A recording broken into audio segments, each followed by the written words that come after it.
上集同大家介紹咗領海客飯廳同埋廚房嘅設計，仲未收睇嘅快啲 click 返右上角嘅資訊欄收睇。今集繼續同大家介紹房間嘅設計，事不宜遲，我哋即刻去片。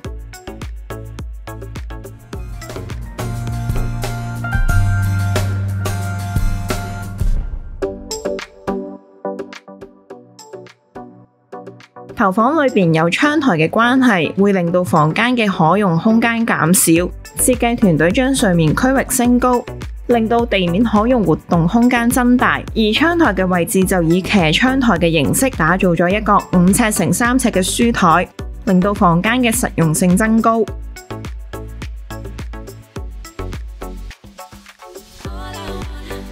屋主希望擁有一個化妝間嘅區域，同時希望擁有高收納嘅空間。經過幾次磋商之後，將中房打造成化妝房嘅設計。入到房門之後，右手邊就設計咗9尺乘6尺嘅衣櫃，房間嘅左手邊就設計咗9尺乘6尺嘅高身儲物櫃，可以俾屋主擺放自己嘅手袋同埋飾物。窗台嘅位置就設計咗6尺乘2尺半嘅化妝台，俾屋主可以喺呢度化妝。呢度除咗可以化妝之外，亦都可以為屋主提供工作嘅空間。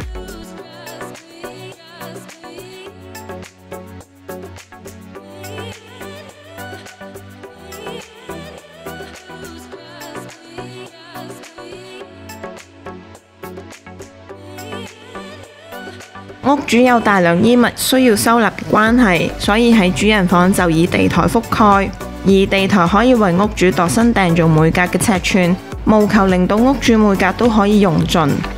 除此之外，房間亦都有窗台嘅關係，喺窗台嘅位置就設計咗休閒閱讀區，喺窗台上方就設計咗cushion，可以俾屋主喺呢度坐下休息下。